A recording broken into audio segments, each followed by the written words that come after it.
Y a lo largo de los encuentros que se han organizado en el marco de las Jornadas de Infraestructura y Construcción 2015, se han ido abordando diferentes aspectos que tenían que ver con cuestiones técnicas, pero también políticas.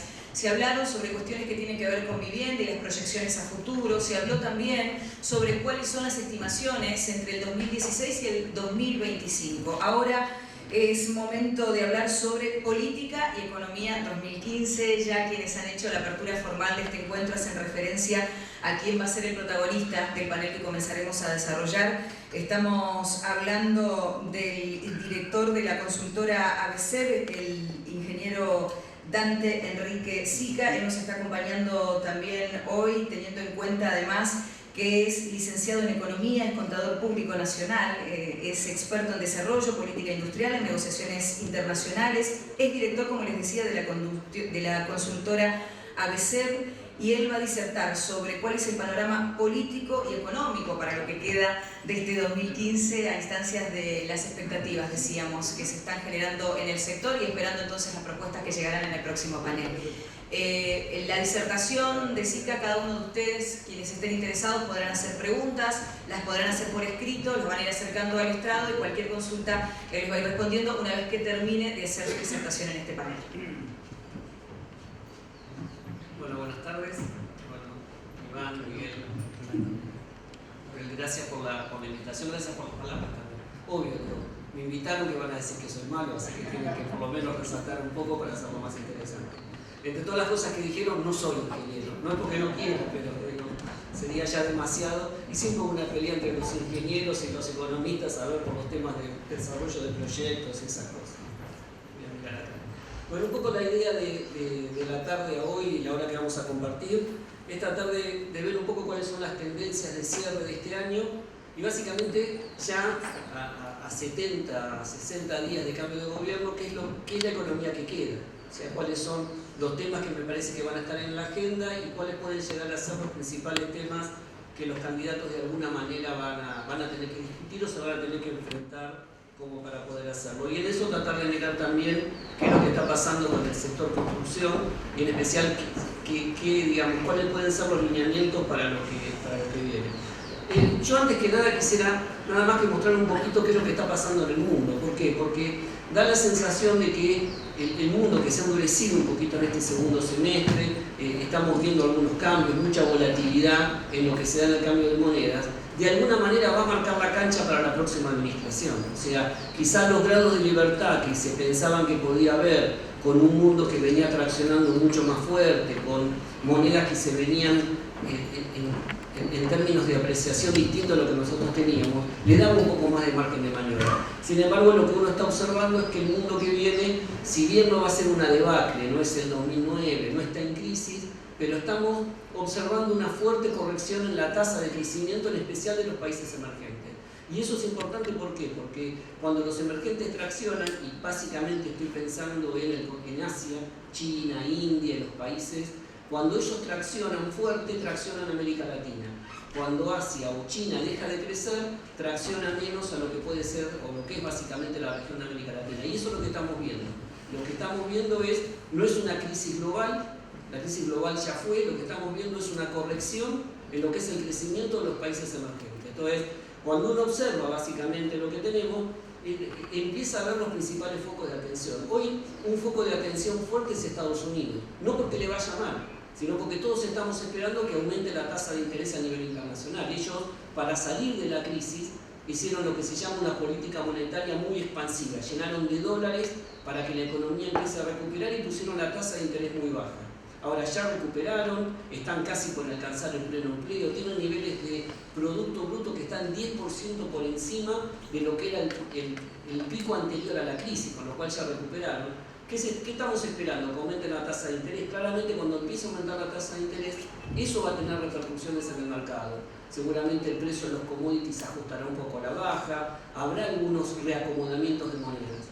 Entonces, hoy una atención está puesta en cuándo Estados Unidos aumenta la tasa de interés. No por un problema de si está mal o está bien, al contrario, está muy bien. Está creciendo fuerte y lo que está pasando en el mundo, cuando vemos monedas que se devalúan, hay una sola moneda que se revaloriza, que se hace fuerte en el mundo, que es el dólar. El dólar empezó a ganar posición.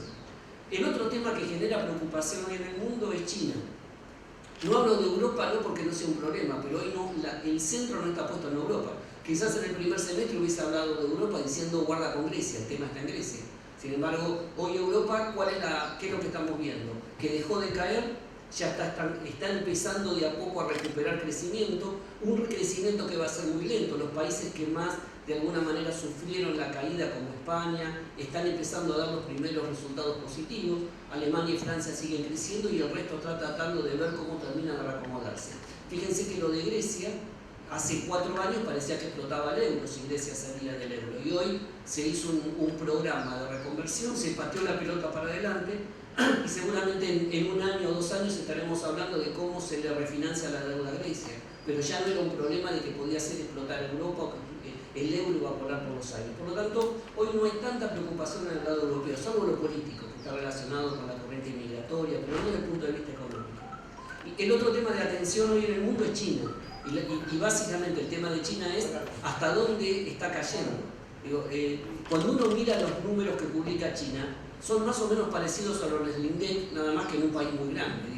Hay mucha desconfianza con respecto a que la tasa de crecimiento que están mostrando sea realmente la verdadera. Entonces, hoy el foco de atención está ahí, y la pregunta que se hace el mundo es ¿cuánto más se va a desacelerar China?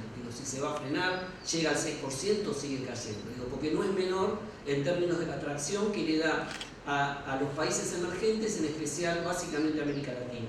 Y la otra preocupación de América Latina se está desacelerando con las condiciones a nivel mundial. Si hubiese sido la década del 90, estaríamos hablando de la crisis de América Latina. Todos los países en los últimos 10 años han mejorado mucho sus posiciones macroeconómicas, están más fortalecidos, pero hoy la preocupación está en Brasil.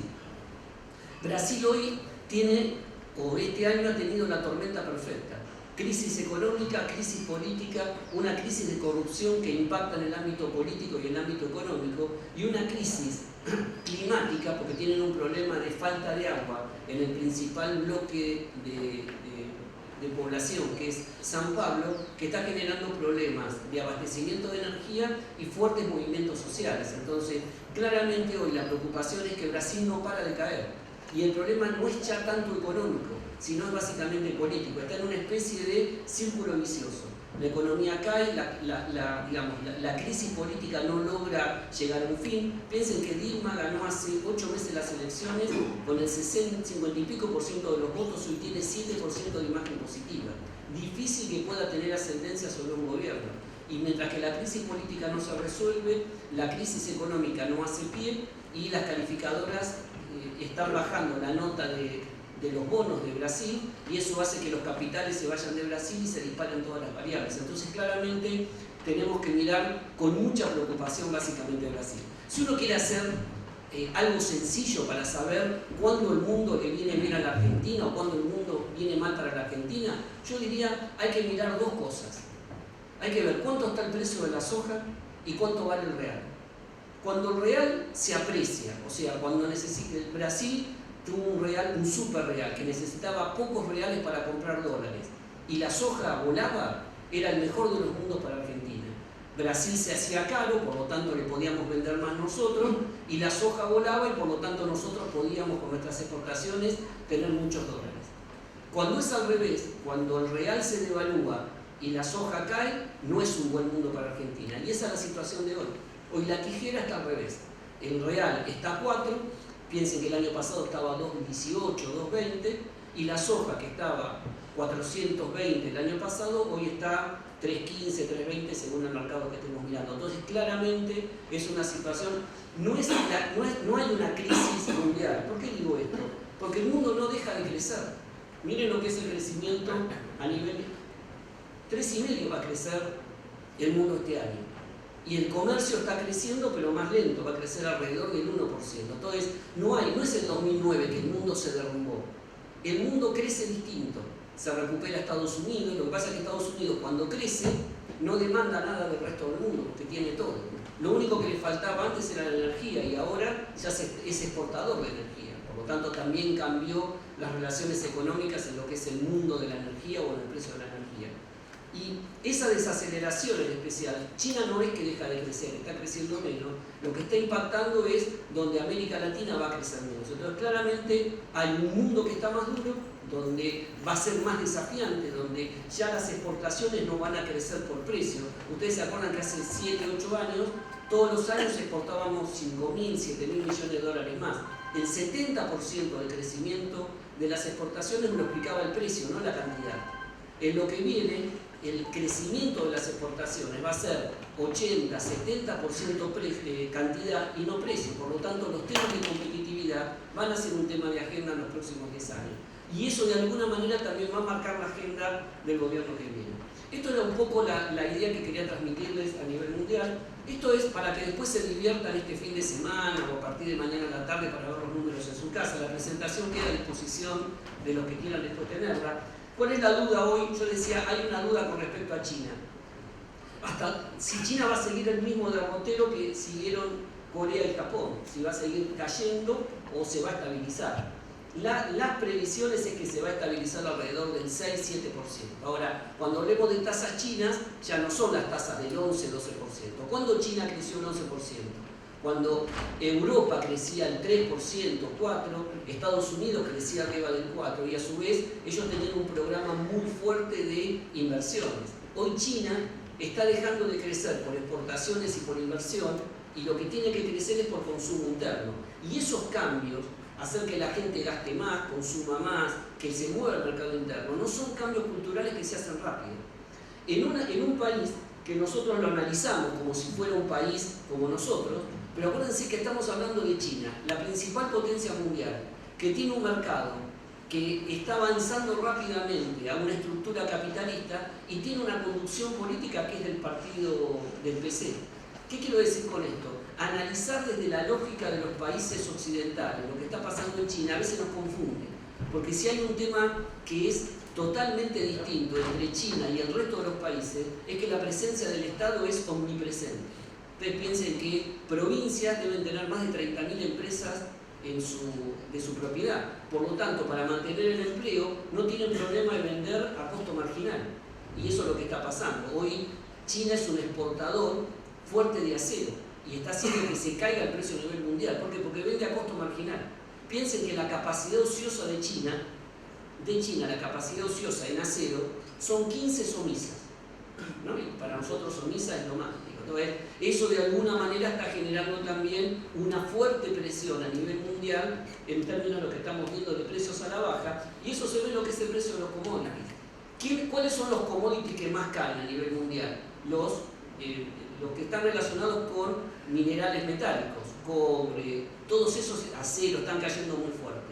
Los que caen menos son los agropecuarios. ¿Por qué? Porque están sostenidos por lo que es todavía el crecimiento del consumo a nivel de China. Entonces, estamos viendo que da la sensación que estamos llegando a una meseta. Si China estaciona entre el 6 y el 7%, yo creo que estamos viendo una meseta en precios de las commodities, que siguen siendo históricamente altos, pero no van a ser los precios de hace 6-7 años. Entonces, claramente, vamos a precios más altos que quizás finales de los 90, pero que no van a tener la fuerza y la potencia que tuvieron al inicio de la década. Entonces, claramente, esto es un tema que nos va a pegar. De hecho, yo les decía, Estados Unidos ha recuperado, está creciendo mucho todo el tema de lo que es el producto, y ha bajado el desempleo, se encamina al pleno empleo, y claramente lo que estamos esperando es que aumente la tasa de interés. Se estima que para diciembre la Reserva Federal va a empezar a hacer incrementos en la tasa de interés, ya el mercado lo está descontando, por eso también los precios de los commodities están un poco más a la baja. ¿Qué es lo que está mirando? Ya no mira las cuestiones internas, las tasas de expansión de Estados Unidos. Lo que está mirando es el contexto internacional. La preocupación del contexto internacional es lo que frena a Estados Unidos para aumentar la tasa de interés. Creo que cuando se disipe y el mercado de alguna manera empiece a digerir estos ajustes que estamos viendo en términos de corrección de tasa de crecimiento, vamos a tener a partir del año que viene tasas de interés positivas. Piensen en un mundo que es hiperlíquido y donde la tasa de rendimiento es 0%, donde hay países que sacan bonos a tasa negativa de 10 años. Entonces claramente empieza a ver, vamos a ir a una, digamos, de alguna manera a una economía, a un mercado financiero un poco más normal. Brasil, yo les decía, este lavarropas que está puesto ahí, básicamente es la tormenta perfecta que tiene Brasil. Todo ese impacto de la crisis, y y no hay que subestimarlo, inclusive hay que mirar lo que pasa en Brasil para que no pase lo mismo en Argentina. Por lo general siempre Brasil copiaba a Argentina los programas de estabilización. Ahora lo que tenemos que hacer es, Brasil se adelantó al ajuste, tratar de no caer en los mismos problemas que ha tenido Brasil. Dilma ganó la elección diciendo que estaba todo bien y que no había que cambiar nada, y que si cambiaban los brasileños iban a perder lo que habían conquistado. Y lo primero que hizo cuando ganó, tuvo que poner un programa de corrección, porque si no, el problema de Brasil era que no iba a volver a crecer. Eso generó una crisis política en el seno del partido entre lo que es el PT y el PMDB, que es una alianza de poder, y de alguna manera retrasó la puesta en marcha del ajuste. Y en el medio de eso saltó la crisis de corrupción en Petrobras, que impacta no solo en el ámbito político, donde hay funcionarios que han cobrado coimas, sino que como ellos tienen lo que se llama la ley de delación, la ley de delación premiada, que es la ley del arrepentido, está también golpeando a las empresas que participaron en los procesos de coima. Siempre que hay un funcionario que recibe plata, hay un empresario o alguien que está pagando. Entonces, hoy las 23 grandes grupos económicos de Brasil, los principales grandes grupos económicos, están involucrados en los procesos de coima y están yendo presos sus directivos, que están empezando a hablar y están delatando, y eso está generando que a los grandes grupos económicos los bancos no le prestan porque están todos sospechados de sistemas de corrupción. Por lo tanto, está cayendo la producción de Petrobras, está cayendo la producción de los grandes grupos. Cuando digo grandes grupos es Odebrecht, Queiroz Galván, sus funcionarios, sus dueños están presos, y eso está haciendo que la economía de alguna manera se hunda más. Mientras que no encuentra pie para de dónde cae, las calificadoras internacionales bajan los títulos de las acciones de Brasil. Petrobras hoy tiene valor de lo que se llama bonos basura. No sirve para comprarlos en el activo de los fondos de pensión. Por lo tanto, hoy sus bonos salen muy baratos. Por ejemplo, si alguno quiere hacer alguna operación, el bono de Petrobras al 2018 rinde 15% en dólares. Una locura en un mundo donde la tasa es cero. Digo, ¿por qué? Porque el precio de la acción ha caído tanto que el rendimiento de los bonos fijos aumentó mucho. Y por otro lado, lo que estamos viendo es una fuerte salida de capitales de lo que está teniendo Brasil. ¿Eso cómo se ve? Fíjense, el real ya está a 4 reales. El año pasado los empresarios suplicaban por un real de 3 reales por dólar, y hoy tienen 4. Y eso es un llamado de atención para el año que viene, en especial para estas zonas donde hay mucha producción industrial. El año que viene Brasil, con capacidad ociosa y con este nivel de competitividad, va a ser una fuerte potencia exportadora de bienes industriales. Por lo tanto, la presión que va a haber sobre las importaciones argentinas es fuertísima. Un dato nada más que para que lo tomen en cuenta y lo analicen para lo que viene. El costo laboral industrial argentino por hora está hoy en 22 a 24 dólares según el sector que tomemos. Y en Brasil está entre 10 y 12 dólares. Esa diferencia en costo laboral es una ganancia de competitividad impresionante para lo que van a ser las exportaciones brasileñas. Entonces, claramente este año lo que vamos viendo es que Brasil va a caer casi un 3%, y lo mejor que puede pasar es que el año que viene deje de caer. O sea, las estimaciones es que el año que viene por lo menos esté cayendo un 1%, y todas las proyecciones de Brasil es que va a recuperar sus niveles de demanda del año 2013 dentro de 4 o 5 años. Entonces, realmente no vamos a poder contar con Brasil como una fuente de exportaciones, porque no va a traccionar desde el punto de vista de la demanda, y a su vez va a tener una fuerte presencia exportadora en toda América Latina. Y acuérdense que Argentina es el principal mercado de exportación de bienes industriales brasileños. Sacando lo que son commodities, el primer destino de las exportaciones industriales es Argentina, entonces va seguramente a haber una fuerte presión. Por lo tanto, lo que tenemos que acostumbrarnos es básicamente un mundo que va a ser un poco más duro, donde el mundo va a crecer, donde vamos a tener crecimiento, pero donde los precios ya no van a traccionar como antes, y donde nuestros principales mercados de exportaciones industriales van a estar creciendo a una tasa menor. Y son mercados muy competitivos, porque la mayoría de donde nosotros exportamos bienes industriales es básicamente en América Latina, donde la mayoría de los países, salvo los que miran el Atlántico, los que miran el Pacífico, tienen todos tratados de libre comercio con el Asia. Por lo tanto, están acostumbrados a productos buenos, de alta calidad y muy baratos. Por lo tanto, también son mercados muy desafiantes para lo que va a venir para nosotros. Entonces, no quiero decir con esto no es un huracán de frente. Si no pasamos de viento de cola a huracán de frente. No se nos sentó un elefante encima, pero es un mundo más duro donde vamos a tener que ganar espacio por competitividad, cosas que hace los últimos años dejamos de hablar. Ganancias de competitividad, negociaciones internacionales, acuerdos con otros países. Digo, vamos a tener que avanzar mucho en eso. Y un dato interesante que el mundo nos deja como dato para la administración que viene, es que en los últimos 10 años, no solo para Argentina, para toda la región, los dólares a la región vino por lo que se llama la cuenta corriente, las exportaciones. Todos los países tuvimos grandes saldos de cuenta corriente positiva, exportaciones mayor que las importaciones. Muchos lo usaron para mejorar reservas, otros hicieron fondos anticíclicos, pero los dólares vinieron por ahí. En la década que viene, en los próximos 7-8 años, los dólares que necesitamos para crecer no van a venir por la cuenta corriente, por exportaciones, van a venir por endeudamiento y básicamente por inversión extranjera directa.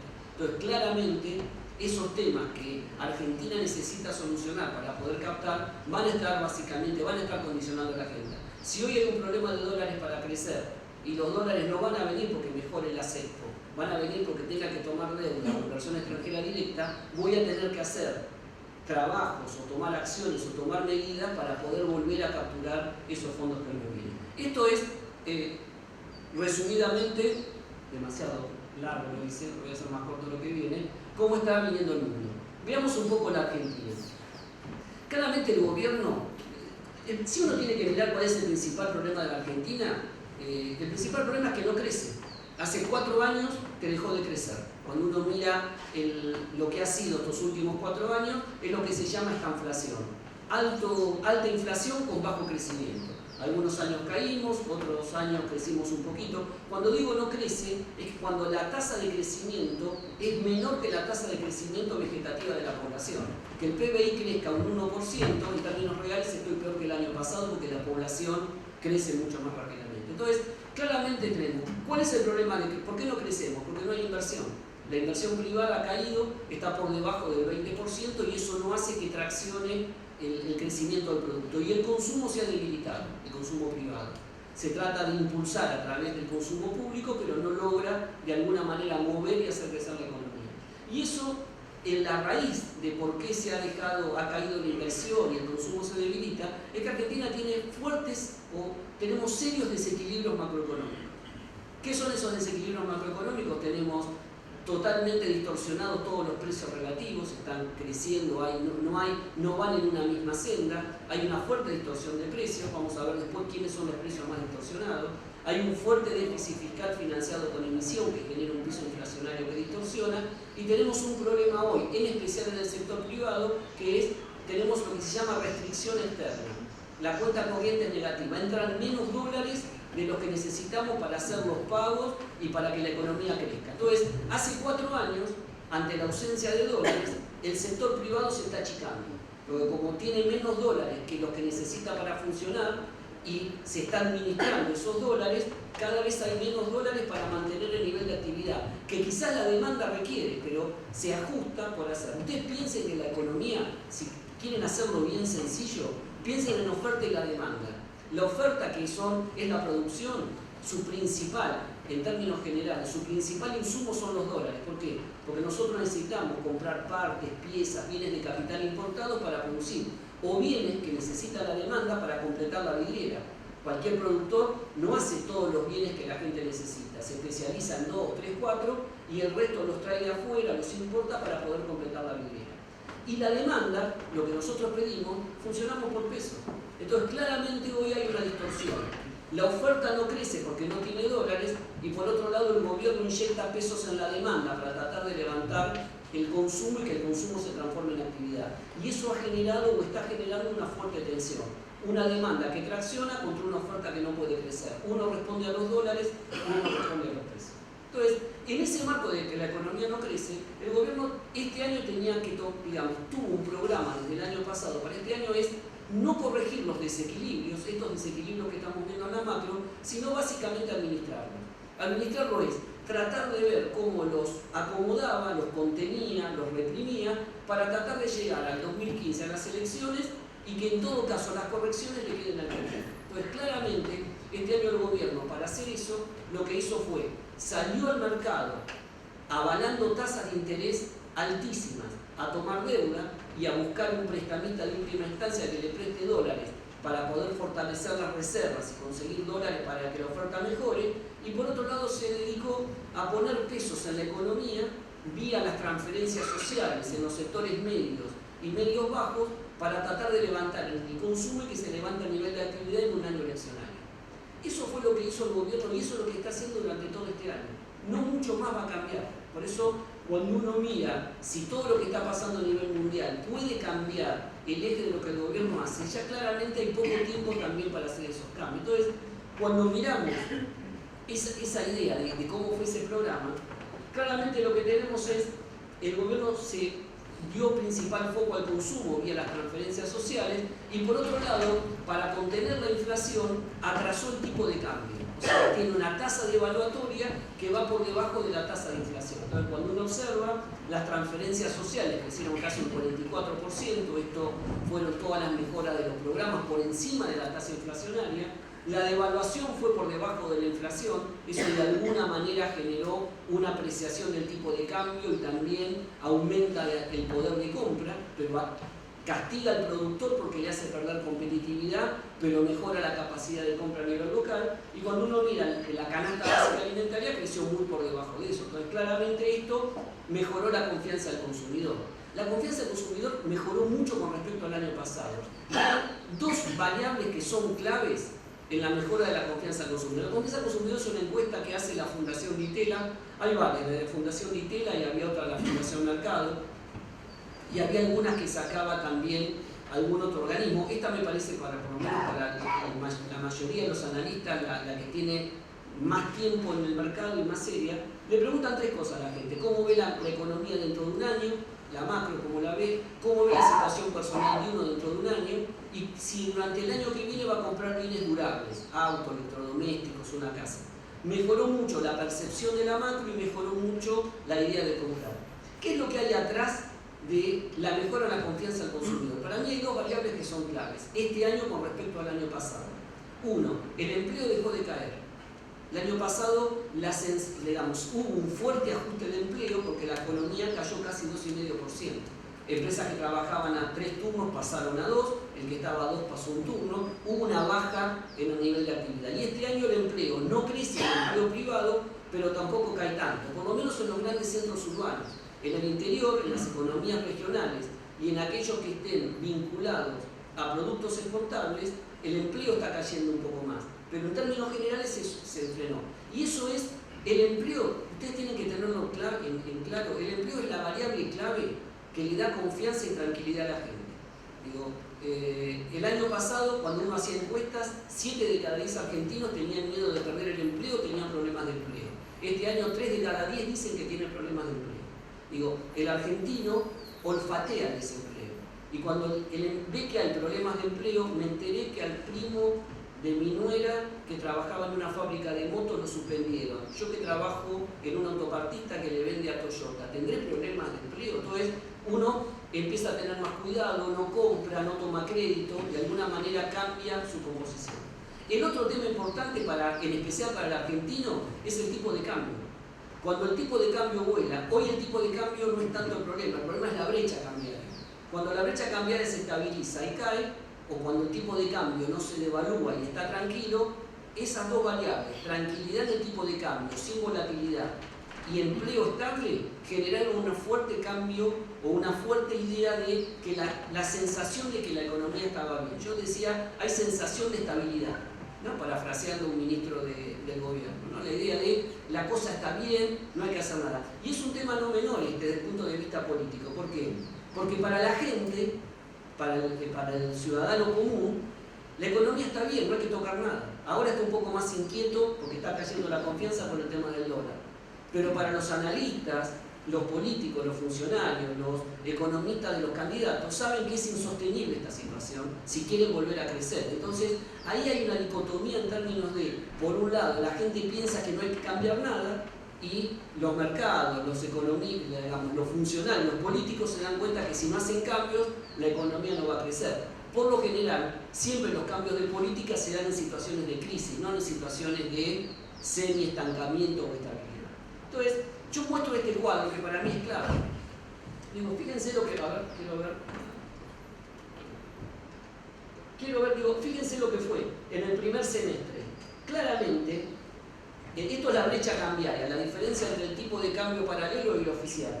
Claramente venía cambiando, que venía cayendo. Llegó casi un 40%. Y de repente se fue al 70%. ¿Qué es lo que cambió en la economía interna para que pase eso? Nada. Sigue todo igual. Ahora, ¿qué es lo que cambió? El mundo se puso un poquito más duro, y en especial en el tema de exportaciones, de que entraban menos dólares, y el tema político empezó a jugar. Entonces las expectativas empezaron a desanclar, la idea de que podían venir cambios, que la gente empezó a pensar, bueno, y si no viene cambios, y si siguen haciendo lo mismo, y yo escuché a uno que dijo tal cosa y escuché al otro, y vinieron las PASO, y las PASO no dieron la luz que uno esperaba que las PASO ya definieran más o menos claramente quién iba a ser el candidato o el vencedor para octubre. Eso generó una fuerte incertidumbre, lo que llamamos nosotros, las expectativas se desanclaron, la gente empezó a ver que había pesos, y con esos pesos no iba tanto al consumo, y empezó a ir contra la tasa o empezó a comprar dólares. Cuando hay incertidumbre, cuando hay alta volatilidad, cuando hay incertidumbre, todos tomamos lo que se llama posiciones de cobertura. Está estudiado esto. Digo, ¿qué es posiciones de cobertura? Nos aseguramos ante la incertidumbre. Aquel que tiene pesos trata de sacarse los pesos de encima, y ¿qué hace? Digo, el productor que tiene, un productor trata de vender menos y estoquearse en su producto, porque sabe que su producto, si hay una crisis, una devaluación, acompaña el proceso. Entonces, aquel que puede estoquear su producto, aquel que tiene granos y no tiene, no tiene necesidad de venderlo, lo guarda según cómo están los precios, y la gente común que tiene pesos o va contra bienes o va básicamente contra el dólar. En la Argentina el seguro de la gente es el dólar. Acuérdense, la gente no compra dólares para ganar plata, compramos dólares para no perder plata. Entonces vamos a perder un poquito, pero perdemos menos que si nos quedamos en pesos. Porque en pesos, tener 100 pesos con una inflación de 27% es como tener un helado a la 1 de la tarde a pleno sol, se derrite. Entonces nadie quiere quedarse con un helado derretido. Entonces, claramente lo que estamos viendo es que ese cambio de expectativas, esa idea de salir a comprar un seguro, tomar cobertura, disparó de nuevo la brecha cambiaria. Y la brecha cambiaria es un elemento que va a empezar, que genera volatilidad. ¿Hay alguna medida que puede tomar el gobierno para bajar la brecha a este nivel? No, porque acá la principal medida es la incertidumbre, quiere decir falta de confianza. Digamos, eso de alguna manera genera. Entonces, los únicos instrumentos que le quedan al gobierno, como no puede hacer nada para corregir los desequilibrios de base, es tratar de contenerlos. Entonces, hace 2 días o 3 días, el gobierno sacó una normativa en la Comisión Nacional de Valores para los fondos para lo que son los fondos de... se me fue el nombre. Los fondos de la cabeza es el alemán que me pasa acá. Bueno, los fondos de inversión. Entonces tenían que evaluar los bonos, no al tipo de cambio paralelo, el tipo de cambio oficial. El problema no es la normativa, el problema es la brecha, porque si no hubiera brecha, todos evaluaríamos al único tipo de cambio que hay. Ahora eso que intentaba calmar lo que se llama el contado con liqui, el valor de los bonos, lo que hizo fue generar una pérdida fenomenal en el valor de los bonos, en todo lo que fueron los fondos, pero hizo que la gente fuera más contra el tipo de cambio paralelo. Entonces una medida que estaba destinada a contener terminó teniendo el efecto contrario. Digo, claramente, en un marco de incertidumbre, de desconfianza, cualquier medida que hoy toma el gobierno para tratar de contener genera el efecto contrario. Hoy a la mañana se hablaba en el mercado que lo mismo que hicieron para los fondos de riesgo de inversión iban a hacer para las aseguradoras. Y ya los bancos estaban de alguna manera esperando alguna medida similar. Por lo cual, ¿esto qué genera? Que todos aquellos que tienen pesos tratan de dolarizarse o tomar un seguro. Las empresas que están hoy muy líquidas en pesos, le llaman de las casas centrales, el dueño lo llama de finanzas y dice, ¿cuánta plata tenemos? Bueno, trata de cubrirte. Y eso de alguna manera impacta sobre el tipo de cambio paralelo. Entonces, claramente, de acá a fin de año, esta volatilidad va a seguir estando presente. Nada de lo que haga el gobierno la puede evitar. Al contrario, de alguna manera, esta solo contener, reprimir, y tratar de controlar va a generar mucha más presión. Y lo que hace es aumenta la tarea del que viene, en términos de las correcciones que van a tener que hacer. Yo voy pasando rápidamente, esto es un poco lo que veníamos viendo. Parte de la mejora que vamos a ver este segundo semestre está muy apalancada por lo que ha sido el crecimiento fiscal, pero por otro lado los dólares empiezan a escasear. El gobierno necesitaba este año para terminar con 30.000 millones de dólares de reserva, que era el objetivo que tenía, tenía un déficit, una necesidad de 15.000 millones. El año pasado consiguió a China como prestamista de última instancia, que nos dio un swap de monedas de casi 11.000 y salió al mercado vía YPF, etc. Y consiguió en el primer semestre casi 9.000 millones.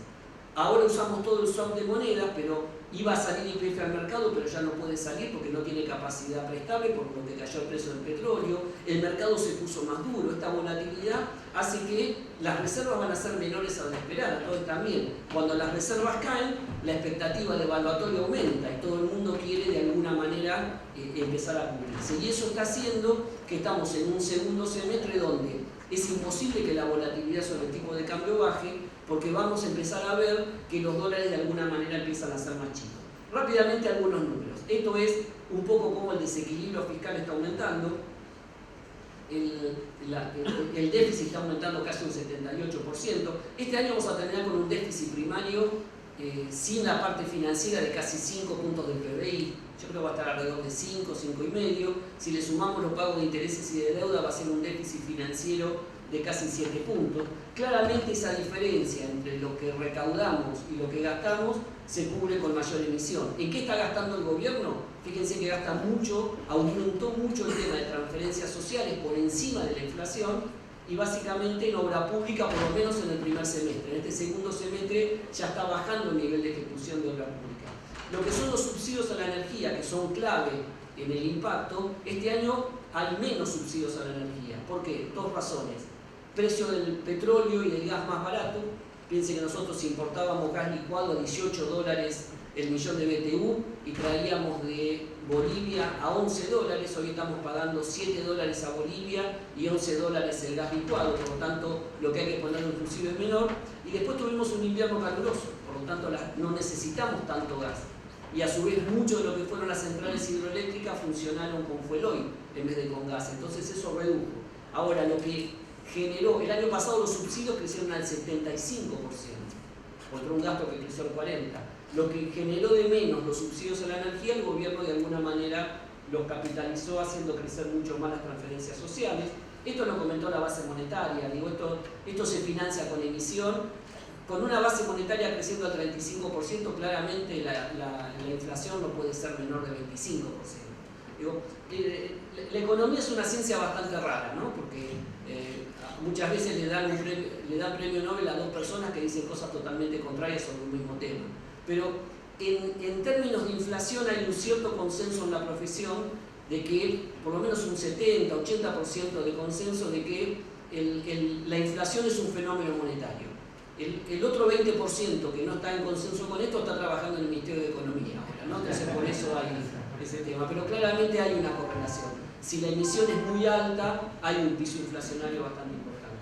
Y empieza a haber, y el gobierno también usó el tipo de cambio como ancla inflacionaria. Esto lo hemos hecho en la historia económica argentina en los últimos 40 años, lo hemos hecho muchas veces. Yo siempre digo que es como ir contra la ley de gravedad. ¿No? Digo, uno va un ratito, los aviones vuelan, lo máximo 14 horas el vuelo más largo, después baja. Pero claramente hay una apreciación del tipo de cambio. Fíjense que la inflación va por encima de la tasa devaluatoria. Hoy el tipo de cambio real está peor que en enero del 2014, que fue cuando devaluamos porque el tipo de cambio estaba atrasado. Entonces, qué bien que estábamos cuando estábamos mal, digo, porque ahora tenemos más inflación, un tipo de cambio más alto y un tipo de cambio real que está mucho más mucho más apreciado de lo que estaba antes. Pero claramente hay una percepción en toda la población de que el tipo de cambio está barato. Y a su vez no solo nosotros apreciamos contra el dólar, sino que las monedas, como les dije antes, se devalúan contra el dólar. Entonces, la pérdida de competitividad es fuerte y hace que cada vez exportemos menos. Fíjense que no es solo Brasil que devaluó, Europa devaluó contra el dólar, 20% devaluó Europa. Ahora, todos los países de América Latina han devaluado. Entonces, claramente esto que genera que exportamos menos y entran menos dólares. Y si entran menos dólares y tenemos que seguir pagando importaciones, etcétera, hay una percepción de caída de reservas y el tipo de cambio se atrasa y que esto de alguna manera se va a tener que corregir. Y cuando vemos el tipo de cambio multilateral, esto es el tipo de cambio real multilateral, es todos los países con los cuales exportamos, tenemos comercio, los ponderamos y hacemos el tipo de cambio multilateral. Es el poder de compra de, si quieren, la divisa del comercio exterior. claramente está cayendo. Y a lo que había sido el ciclo de los últimos 10 años, que estaba casi al doble, tenemos un tipo de cambio real muy apreciado. Esto, para que se den una idea, estamos cerca de lo que era la salida de la convertibilidad. O sea, en valores muy cercanos a lo que fue la salida de convertibilidad, con un escenario internacional distinto, tasa de interés cero, ahí teníamos tasa de interés positiva, precio de la soja más alto, pero claramente hemos perdido competitividad. ¿Quiénes notan esto de la pérdida de competitividad? Los exportadores. Por eso van a ver, sobre el final lo voy a mostrar, pero si uno habla con alguien que es un exportador, está muy mal. Si uno habla con alguien que vende al mercado interno, quizás no esté tan mal. Entonces depende de hoy el sector, porque el tipo de cambio de alguna manera castiga mucho. Y el otro tema es que la percepción es, en un contexto de que faltan dólares, por otro lado, todos nos estamos dando cuenta que el dólar está barato. Entonces, ¿qué hacemos? Tratamos de, o tenemos incertidumbre y queremos comprar un seguro, compramos dólares, o tratamos de comprar bienes que sean dolarizables, bienes o servicios. Y hoy tenemos que los dos sectores que más están demandando dólares en la economía son lo que se llama el dólar turista y el dólar ahorro. Entonces, claramente la gente compra más dólares. Antes la gente compraba dólares cuando la brecha era baja, los compraba a la mañana y los vendía a la tarde. Y con eso el gobierno también compensaba que la brecha cambiara y no se vaya. Hoy no solo los compra, sino se los queda. Algunos lo venden, pero otros se los quedan porque piensan que la devaluación va a venir y no quieren perder tanto.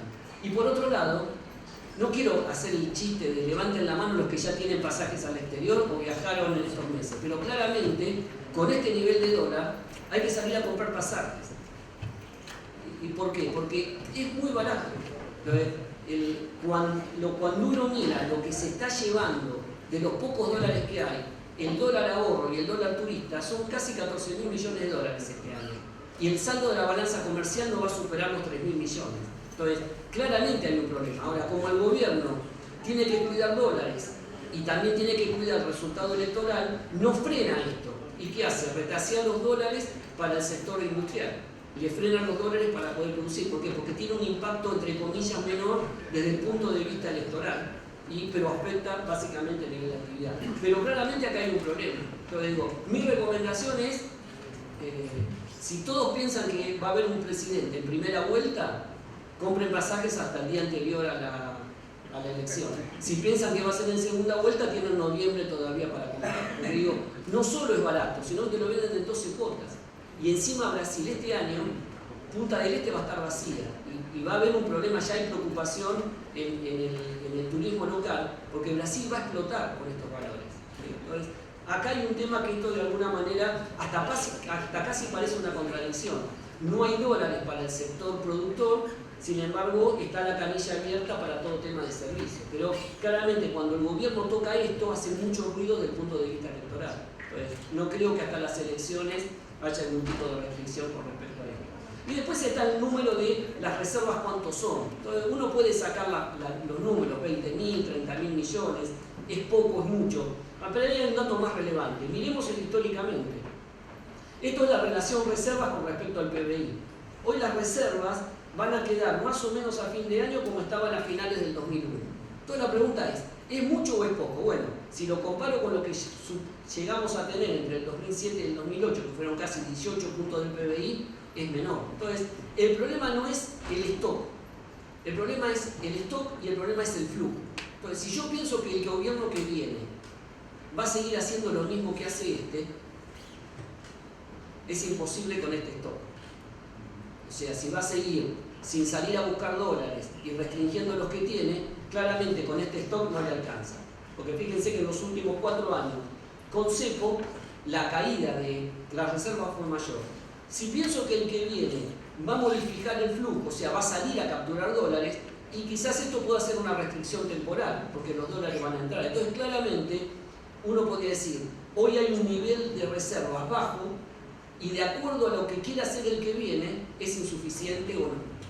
Y va a depender mucho del flujo, de cómo salimos a capturar dólares o no. Ahora, también claramente le ponen por llamar así, le quita grados de libertad. Si el que gana quiere seguir haciendo lo mismo, mi recomendación, o si yo fuera técnico de él, diría, con este nivel de reservas, olvídate, no hay solución de continuidad, no se puede. Porque a fin del año que viene, si seguimos haciendo lo mismo, las reservas son del 1% del PBI y el tipo de cambio paralelo es 300%, no 70% como está ahora. Entonces, claramente, este es un elemento a tener en cuenta que también va a condicionar la agenda de política económica del gobierno de Viena, a mi opinión. Como digamos, de alguna manera, el escenario de este año es que el crecimiento va a ser entre 0 y 0,5, o sea, una economía estancada, dejó de caer con respecto al año pasado, pero está estancada, un dólar que por lo menos hasta el 10 de diciembre estará cerca de 10 pesos el oficial, con una brecha del 65% aproximadamente y una inflación cerca de 27%. Algunas actividades este año estuvieron mejor, agropecuario estuvo mejor porque creció desde el punto de vista del Producto Bruto, porque el precio fue menor pero tuvo una cosecha mucho más grande, entonces empujó. Quizás la percepción de los productores es que su rentabilidad es menor, pero desde el punto de vista del Producto Bruto mejoró. Ahora, todas las actividades que mejoraron, inclusive construcción, no lograron, son los que de alguna manera hicieron que la panza dejara de caer, pero no lograron hacer que la economía crezca fuertemente. Construcción, ¿qué es lo que creció? La obra pública grande, en especial en el primer semestre, y después se está moviendo mucho lo que se llama la obra chica, plan Procrear, mantenimiento, reparación. La gente que tiene peso, vieja, ya no fuimos a Brasil, el auto no, lo fui a cambiar y me lo dan dentro de 3 meses. No van a devaluar antes, ¿qué hacemos? Comprar pintura y pintamos. Y hagamos el quincho, hacemos la pileta. Digo, hay mucho que se está moviendo en todo lo que son las obras chicas, y eso está de alguna manera empujando a la construcción. Cuando uno mira, bueno, estos son algunos costos, etcétera, estos se los dejo después para que los vean de cada uno a nivel de actividad. Si uno mira el sector industrial, claramente el sector industrial ha caído. Y ahora, ahí depende también con quién se sienten. Si van a hablar con gente que va al consumo interno, alimentos y bebidas, este año creció un 1,5% aproximadamente. Si van a ver autos, cayó aproximadamente 20%. Si van a hablar con los electrodomésticos, están saliendo casi hechos. Si van a hablar con los sectores exportadores, claramente están mal. Entonces, depende del sector, es muy heterogéneo la caída, pero claramente los que crecieron un poquito no lograron cambiar la tendencia de los que venían en picado, por lo menos empezaron a frenarse. Claramente la industria hizo esto este año, venía cayendo, en el primer semestre dejó de caer, en este segundo semestre se estancó, algunos levantaron y otros siguieron estancados, pero digo, de alguna manera el agregado del año va a dar una caída. ¿Qué es lo que le queda en ese sentido al que viene? Yo les había dicho, el principal problema es básicamente que no crece. Y no crece porque hay un fuerte desequilibrio en la macro, hay una fuerte, como está la macro desequilibrada. ¿Cómo sabemos que la macro está desequilibrada? Porque los precios están totalmente fuera de foco. Todos avanzaron, si uno compara el periodo 2003-2015, todos tuvieron crecimientos disímiles. Bueno, quedó el salario ahí, parece que lo hiciera a propósito. Fíjate a ver qué se está.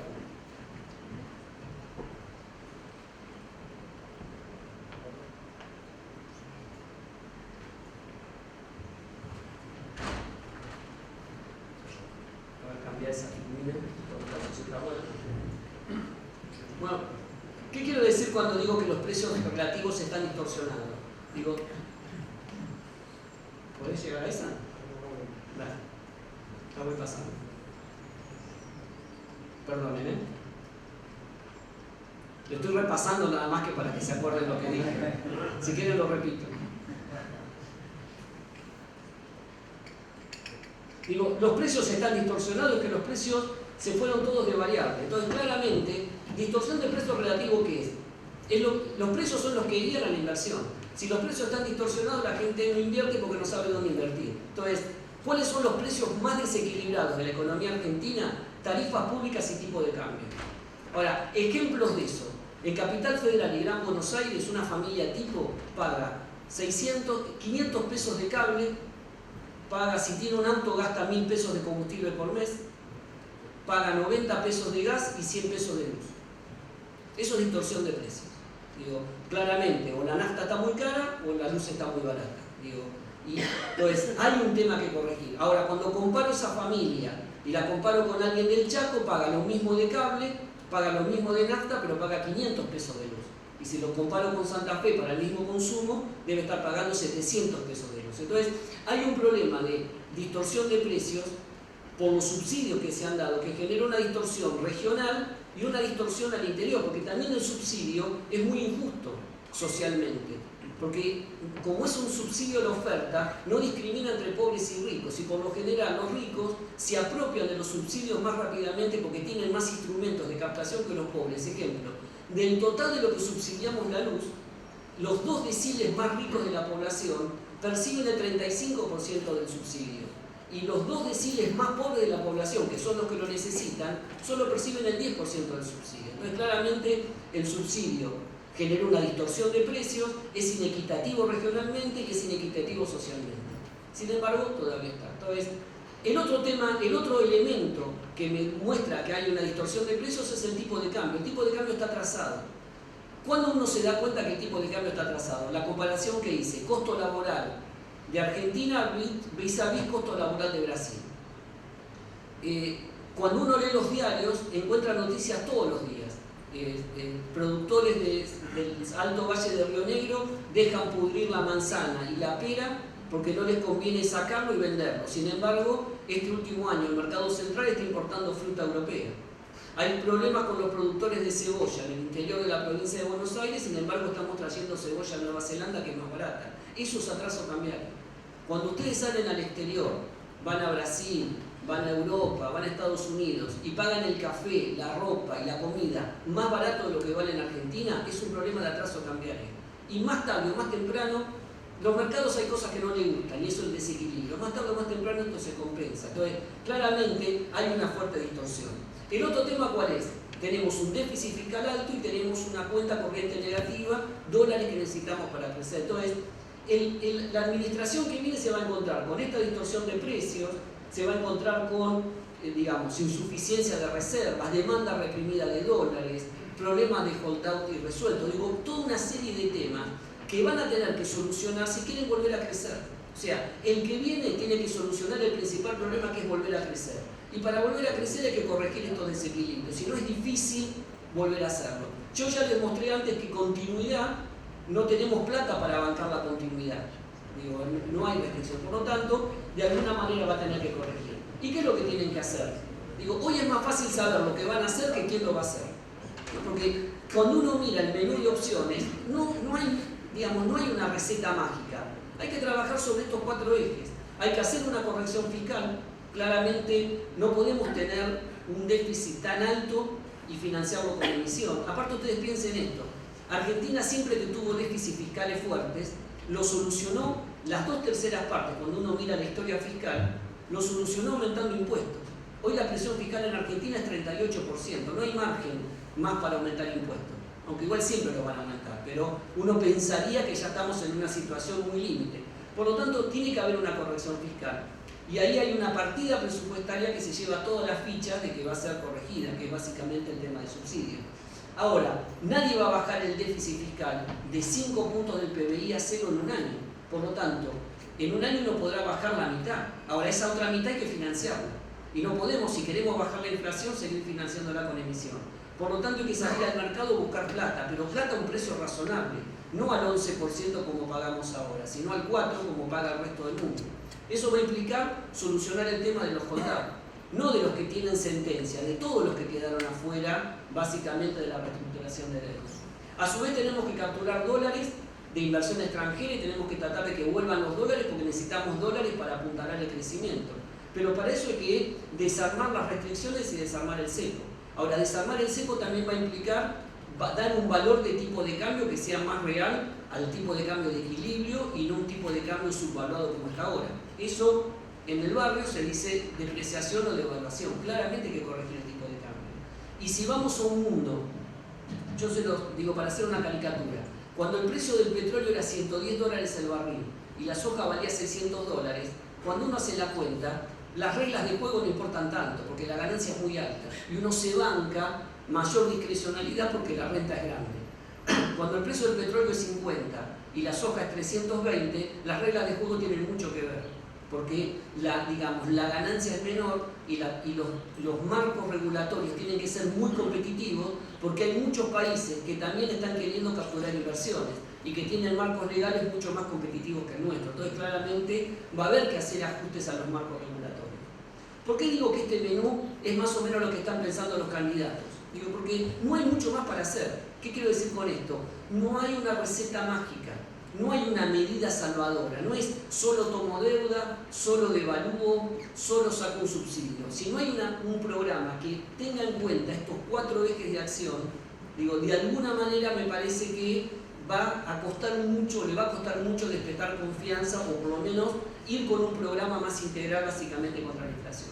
Yo le dije las cosas malas, por decir, ¿dónde están los desequilibrios? Ahora, ¿qué cosas buenas hay? Digo, claramente esto, a pesar de todo, es la mejor transición democrática de los últimos 30 años. Mucho mejor que el 2001, mucho mejor que el 89-90. ¿Por qué? Porque la economía tiene bajo nivel de deuda. Y esto sí es una fortaleza muy fuerte.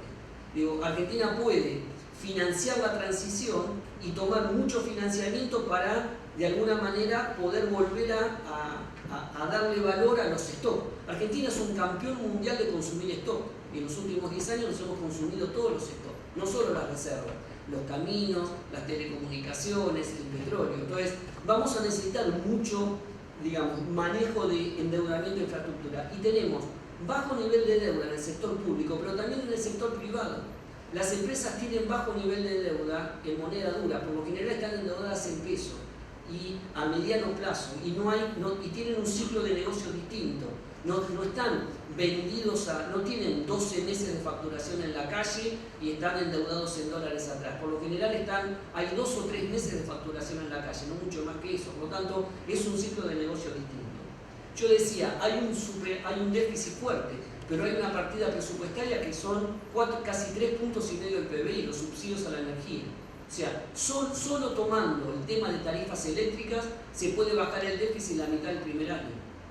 Claro, hay que tener un programa que subsidie a los que necesitan y hay que cobrarle a los que hay que cobrarle, pero claramente hay mucha grasa para cortar. Ustedes recuerdan que en el 2001 el déficit fiscal era de 6 puntos del PBI, pero el 90% del déficit eran los intereses de la deuda.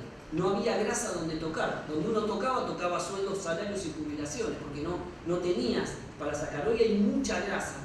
Este sector público es muy grande, pero es muy ineficiente. Tiene mucha grasa donde de alguna manera se puede buscar competitividad.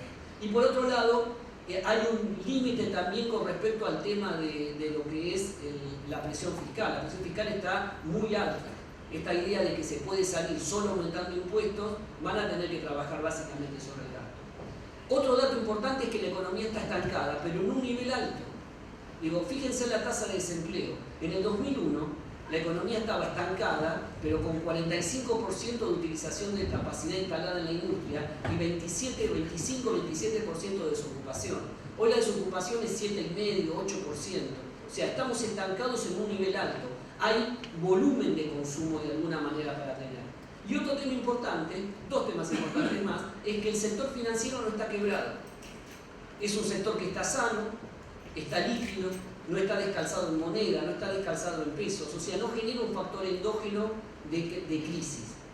Y el otro dato importante, y ya voy terminando con todo esto, es que los argentinos, si bien hay un problema de dólares, hoy hay un problema de dólares, la cuenta corriente tiene un déficit chiquito, 1,5 puntos, y eso nos impide crecer, los argentinos perciben todos los años, por los activos que tienen en el exterior, una renta en dólares equivalente a 5 puntos del PBI. Argentina es uno de los pocos países del mundo que es acreedor del resto del mundo. Todo uno dirá, ¿pero cómo puede ser? Economista que trae la Cámara de Construcción dice que los argentinos tenemos una renta en dólares de 5 puntos y estamos sufriendo porque no tenemos dólares para crecer. La pregunta es, ¿cuántos de ustedes venden dólares a 9 pesos? Entonces, claramente, esa renta que los argentinos perciben queda en el exterior o queda afuera o no vuelve, de alguna manera no entra al circuito. También el 60% de esa renta es en negro, porque fue fuga de capitales. Pero claramente no hay un problema de dólares, hay un problema de desequilibrio en el mercado que de alguna manera tenemos. Ese es un valor importante, porque donde uno corrige precios, ese desequilibrio de cuenta corriente debería desaparecer o debería de alguna manera achicarse en el corto plazo. Ustedes piensen esto, entre el 2007 y el 2011, antes del cepo cambiario, los argentinos hicimos un fondo anticrisis de 80.000 millones de dólares. Lo que pasa es que no lo hizo el sector público, lo hizo el sector privado. Todos nosotros compramos dólares, los guardamos. En Estados Unidos poco porque estaba la crisis internacional. En Uruguay, en Europa y abajo del colchón. Se estima que hoy hay 40.000 millones de dólares entre el colchón y la caja de seguridad en los bancos. Si uno le da precio y expectativa de negocio, no digo que los 40.000 salgan a la calle, pero por lo menos 10.000 el primer año, entre 5 y 10.000 vuelven, y eso de alguna manera cambia el eje de lo que es el mercado cambiario. Entonces, eso me parece que son fortalezas importantes. Hay desequilibrios de la macro, pero no estamos en el fin del mundo. Hay que corregir la macro para volver a crecer. Y tenemos una economía que puede reaccionar rápidamente cuando la macro se empiece a equilibrar. Ahora, la macro es una condición necesaria, no suficiente. Después hay mucho que trabajar a nivel sectorial y Argentina tiene muchos problemas de competitividad sistémica, infraestructura, caminos, etc. Entonces, en ese marco, ¿qué están pensando los candidatos? Uno podría decir, Scioli por un lado, Macri por el otro, son los que hoy parece que están, aunque Massa que estaba afuera se coló. Entonces, hoy da la sensación que en el equipo de Scioli están pensando más en el gradualismo, ¿no? La idea de yo voy a marcar el rumbo y voy a dar pequeñas dosis. Y las dosis van a estar en función de las necesidades económicas, las restricciones políticas y las restricciones sociales. O sea, voy a hacer un combo entre voy a ir a avanzar de a poquito porque tengo que darle consistencia política y consistencia social a los cambios que tenga que hacer. En el equipo de Macri quizás la idea es vamos a tener que presentar un programa de una vez. Algunas medidas serán graduales, otras más rápidas, y de alguna manera avanzar para que la economía empiece a salir rápidamente de las restricciones que tiene para crecer. Entonces, yo diría que el gran tema hoy, uno diría, la discusión, sáquense la idea de que va a haber continuidad. Continuidad no se puede, no hay forma de que haya continuidad. Lo que claramente va a haber cambios, y la discusión es cuánto puede ser la velocidad de esos cambios. ¿Cuál es el riesgo de las dos posturas? El riesgo de la postura del gradualismo es que parezca continuidad y que el mercado no le crea que el tipo de cambio se va a ajustar a mediano plazo, en un año. Por lo tanto, la brecha cambiaria, en vez de bajar, se estabilice o aumente. ¿Cuál es el riesgo del shock? El tema social. Acuérdense que después de poner en marcha el programa hay que discutir paritarias. Ningún programa económico con 7% de su ocupación se hace sin discutirlo con los sindicatos. Seguramente va a tener que haber un acuerdo y una discusión, pero los dos tienen pro y contra. ¿Cuál es la sensación que uno siente? Que los grados de libertad de la política gradual se están achicando cada vez más rápido y que la idea primigenia que tenía el equipo de Scioli de ir más lento en las correcciones, quizás algunas correcciones, si hoy las hacen en la velocidad que ellos querían, va a sonar más como aspirina que como básicamente corrección. Entonces me parece que la idea de la corrección gradual, el endurecimiento de las condiciones mundiales, achican los grados de libertad. Y me parece que van a tener que avanzar mucho más rápido quizás de lo que ellos esperan. Entonces, cuando uno mira, yo quiero mostrar... estoy haciendo un despelote con esto. Acá. Quiero mostrar lo siguiente. Todos estamos hoy preocupados por la capacidad técnica. Bain será el ministro de Scioli, Frigerio, Prat-Gay será el ministro de Macri, Lavagna va a ser el ministro de Massa si gana. Todos miramos eso. La verdad que la capacidad técnica, los tres equipos económicos son buenos, más o menos saben lo que tienen que hacer. A uno le gustará más Blecher y Bain o Miguel Peirano que lo que te puede gustar Melconian o Frigerio. A otros les gustará más Delgado y Lavagna que lo que les gusta al resto. Pero la verdad que los equipos técnicos son sólidos. Esto que les conté antes, no estoy trayendo acá la piedra filosofal, lo saben. Ahora, ¿qué es lo que hay que mirar también? No solo lo que hay que hacer, sino cómo hacerlo. Y el cómo hacerlo no es menor. El 10 de diciembre va a asumir un gobierno que viene de una administración que estuvo 12 años en el poder. Entonces, cuando uno se siente, va a encontrar con muchas cosas que no conoce. Ejemplo, todos están hablando de que van a poner el eje en infraestructura, inversión en infraestructura. Ahora, cuando se siente el nuevo ministro de Infraestructura o el nuevo secretario de Hacienda, se va a encontrar que al sector construcción le deben 30.000 millones de pesos de obras terminadas no pagadas, que dejaron licitaciones hechas que comprometen 2 presupuestos para adelante. Entonces, el que viene va a querer sentar y va a querer hacer su programa de obras. Con algunas que están hechas o que están en marcha coincidirán, con otras no, tendrá otras prioridades. Ahora, desarmar esa madeja Si no tenés la voluntad política y la capacidad técnica, te lleva un año. Y el programa económico necesita no solo tener consistencia económica, sino política. Porque acuérdense que en el 2017 hay elecciones de medio término y el que gane va a querer ganarlas. Y no puede estar en el 2017 discutiendo el ajuste. En el 2017 tiene que estar discutiendo cuánto está creciendo la economía. Entonces, hay un tema también que es importante. ¿Y por qué lo digo esto? Porque si vamos a un escenario, vamos al escenario que hay balotaje. Es el 22 de noviembre. Todos nosotros vamos a saber el 23 de noviembre a la mañana quién es el presidente. A la tarde sabremos quién es el ministro. La transición entre el 23 de diciembre y el 10 de diciembre es muy corta. Y por lo general, cuando un gobierno se va, no te dejan ni los picaportes de la puerta. Entonces vos vas a tener que sentarte en la administración, ver lo que hay, encender la computadora, y digo, van a surgir muchos temas. Entonces eso va a llevar un tiempo de reacomodamiento. Y por lo tanto lo que va a necesitar es una coalición política fuerte. ¿Por qué? Porque el que gane no va a ganar con mayoría legislativa. Por lo tanto, cada ley que manda el Congreso la va a tener que consensuar con el resto de las fuerzas políticas. Y muchos de los cambios que van a tener que hacer van a requerir leyes, no solo resoluciones o decretos. Entonces, lo que hay que mirar no solo es la capacidad técnica, quién es el mejor equipo económico, y ahí cada uno tendrá su gusto, sino cómo se articula la capacidad de gestión y la capacidad de poder construir coaliciones políticas importantes. Entonces, me parece que esto es un poco lo que viene. El 2016 va a ser un año muy de transición. Los números van a ser magros. Ahora, claramente, y hay variables que no están definidas. Ejemplo, ¿quién va a ganar la elección? Entonces, si pensaban que yo iba a tener algún dato, olvídense, ¿no? Pero sí, claramente me parece que en general lo que vamos a tener es esto. En todas las economías regionales y las que estén destinadas a la exportación van a mejorar, porque el tipo de cambio se va a modificar. Más poco mucho. Más rápido, más lento, pero se va a modificar. Claramente vamos a tener mejoras en la rentabilidad de las economías regionales y del agro.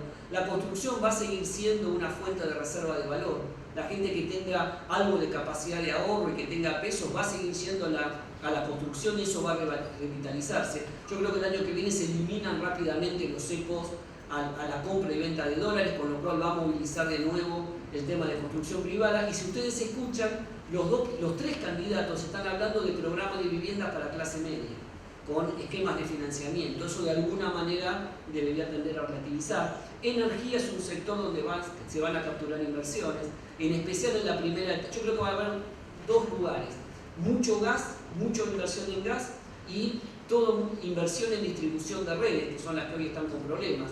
Acuérdense, este verano tengan cuidado, porque es un año de fuerte calor, porque viene el Niño. Y el problema no es que falte electricidad, no hay cables para transmitirla, porque la verdad que en distribución hay un problema fuerte. Y sí creo que el año que viene va a haber, los que van a tener un año amesetado son los que estén más vinculados al consumo interno. Mi sensación es que el año que viene el salario real no crece o cae levemente, y seguramente las actividades vinculadas al mercado interno van a estar un poco más digamos, con mayores presiones. Yo creo que tenemos que pensar que va a haber un cambio, tenemos que pensar y empezar a analizar para sus empresas un escenario de cambio en política económica. No va a haber una crisis, no va a haber una cosa brutal, seguramente va a haber correcciones, el primer semestre va a ser muy movido. Ahora sí, ¿cuál es el peligro? Que cuanto más tiempo se tarde en hacer las correcciones, más tiempo vamos a tardar en crecer. Cuanto más lentas hagan las correcciones y la gente no confíe, más riesgo hay que el mercado actúe. Y cuando el mercado actúa, ¿cuál es el problema? Que no sabe repartir entre pérdidas y ganancias, ¿no? En ese sentido tenemos problemas. Así que ánimo, que la cosa podría estar peor. Muchas gracias.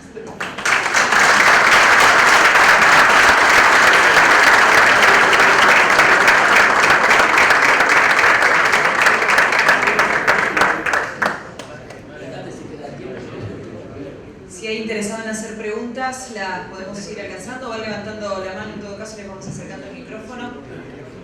Así ya te va respondiendo.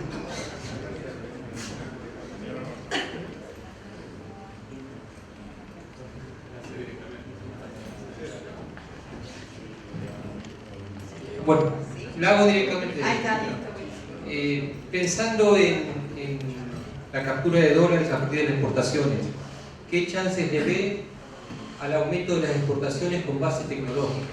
pensando en la inversión, yo vengo de la ciencia y la técnica, pensando en la inversión que ha habido en los últimos años en ciencia y tecnología, donde la apuesta está en quizás generar exportaciones con base tecnológica y dejar los productos primarios.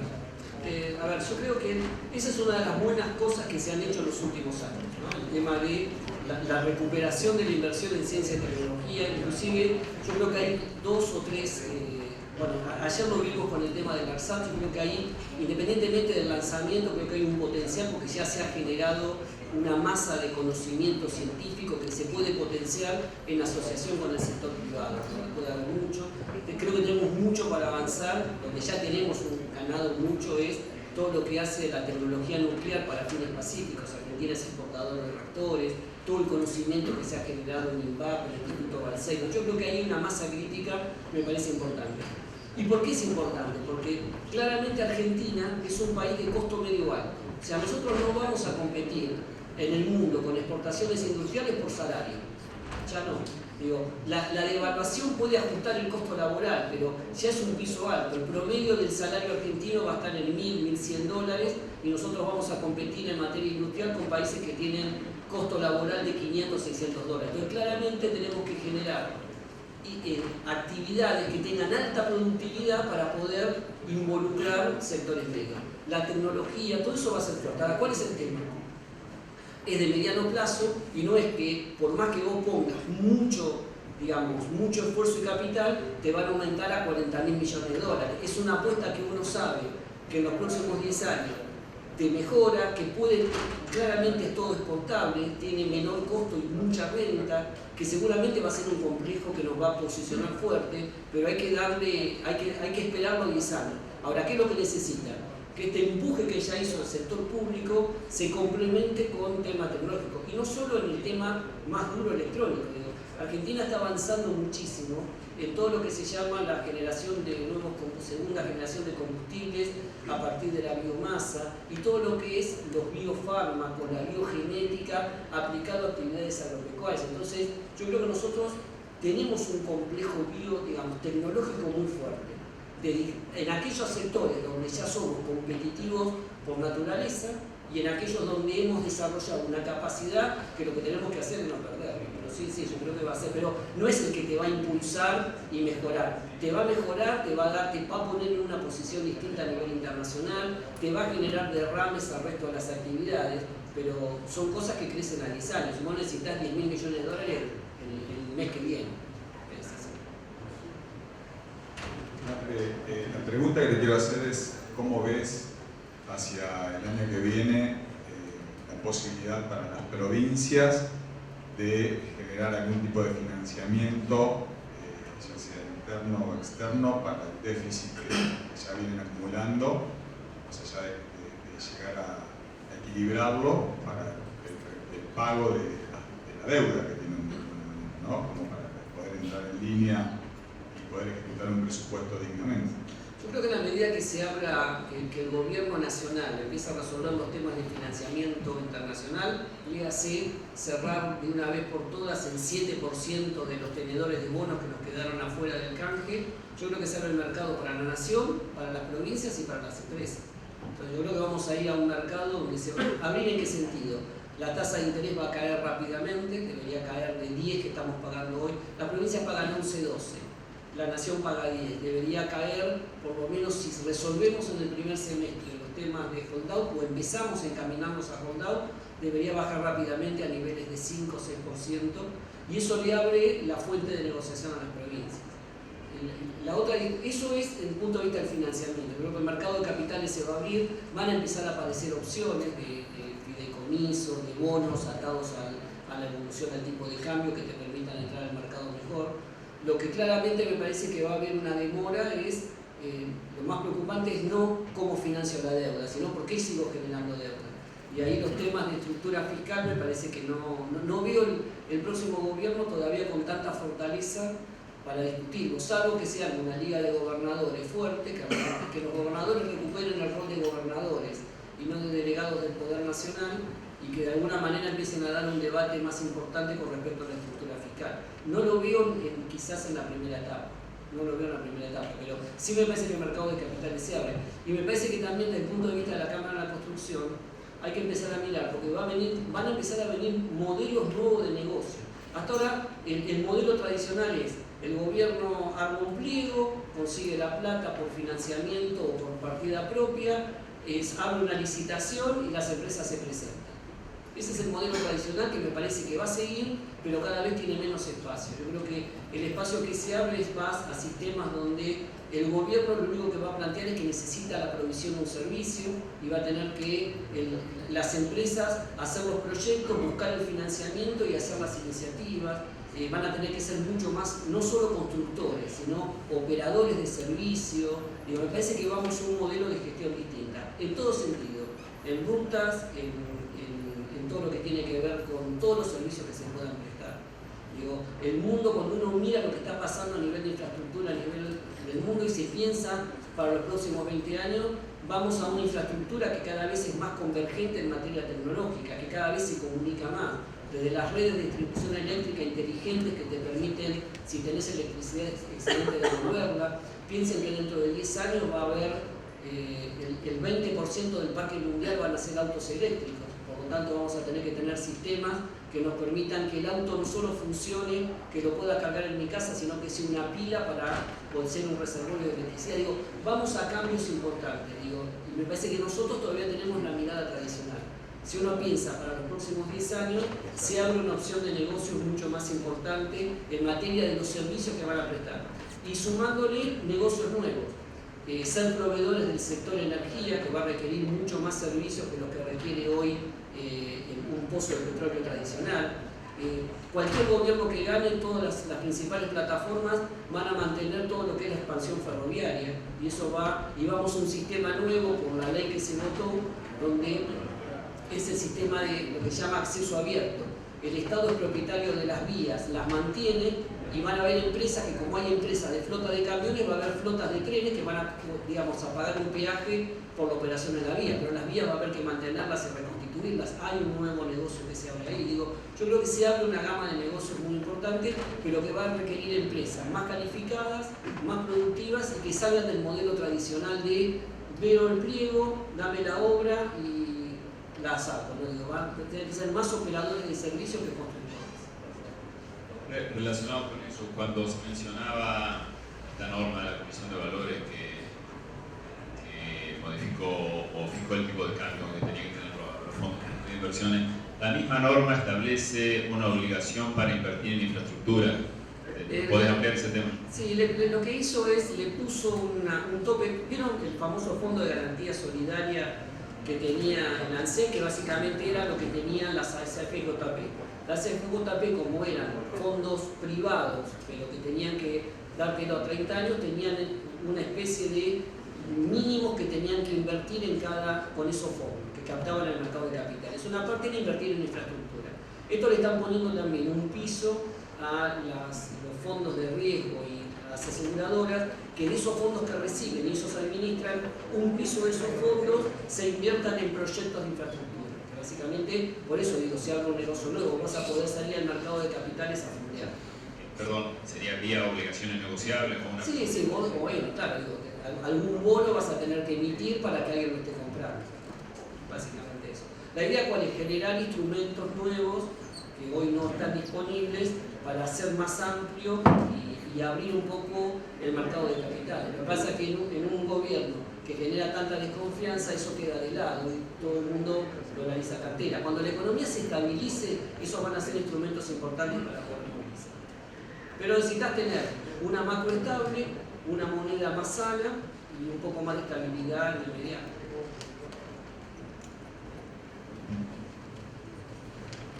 Yo una última consulta nada más, pero para no irnos tan intranquilos. Es decir, bueno, es evidente que estamos en una situación de déficit fiscal, fue debidamente explicada, y que parte de la solución vendría por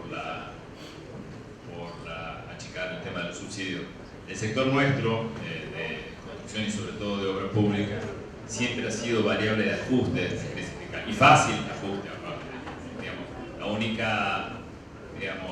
El único reaseguro que en este momento tenemos es que entendemos que, como vos bien dijiste, se ha consumido gran parte del stock de infraestructura y no hay mucho margen para parar ese tema. Me gustaría comentarlo. No, yo creo que el problema es ¿por qué siempre ha sido variable de ajuste? Porque por lo general se usan los ingresos corrientes para hacer gasto de capital. Y cuando uno lee la literatura de las finanzas públicas, ¿qué es lo que siempre recomienda? Que el gasto corriente, o sea, la provisión de servicios, por ejemplo en las provincias, ¿cuáles son los servicios básicos que vienen en la provincia? Salud, educación, justicia y seguridad. Eso lo financies con el ingreso corriente, eso son los impuestos. Y que todo lo que sea infraestructura, que es intergeneracional, o sea, que no hago hoy un camino, pero lo usamos nosotros, lo van a usar la próxima generación, se pague con deuda a largo plazo. ¿Para qué? Para no cargar sobre una generación los costos de un bien o un capital que van a usar 4 generaciones. Ejemplo, el túnel subfluvial. Si lo hubieses hecho con impuestos corrientes, te caes con financiamiento.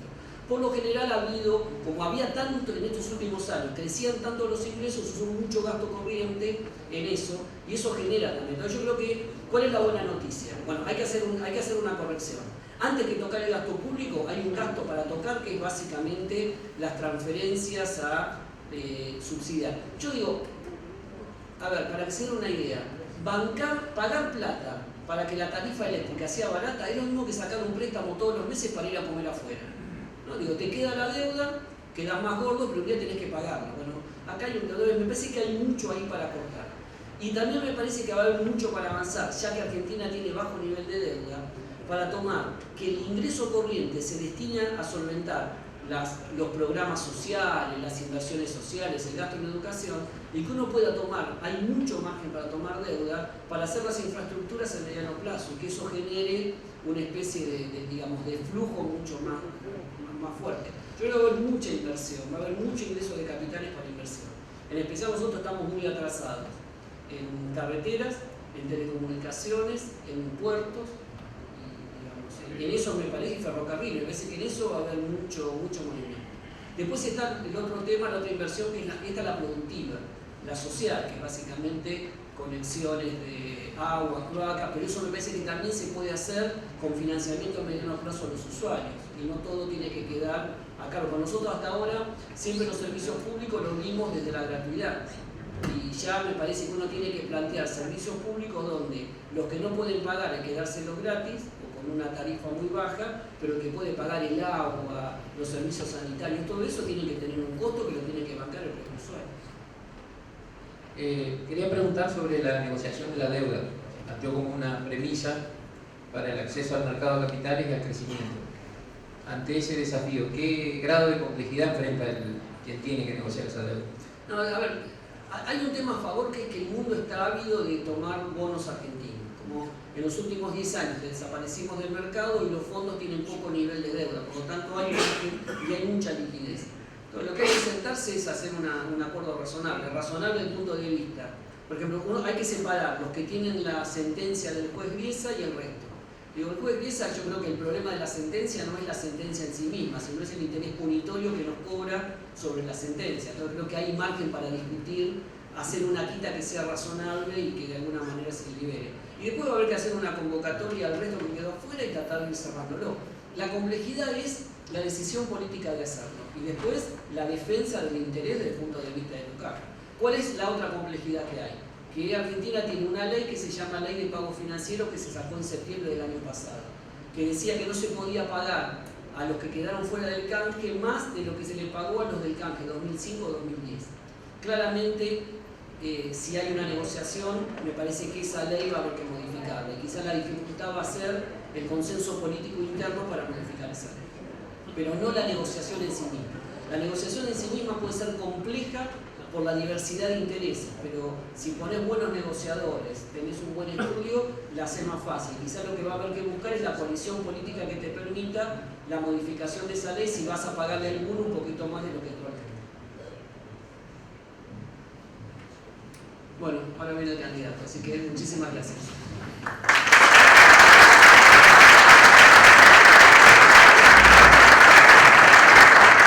Sin lugar a dudas, la exposición del licenciado Dante Sica genera enormes expectativas para el panel que se viene, instancias de escuchar las propuestas del candidato Gustavo Bordet. Ahora hacemos un impasse de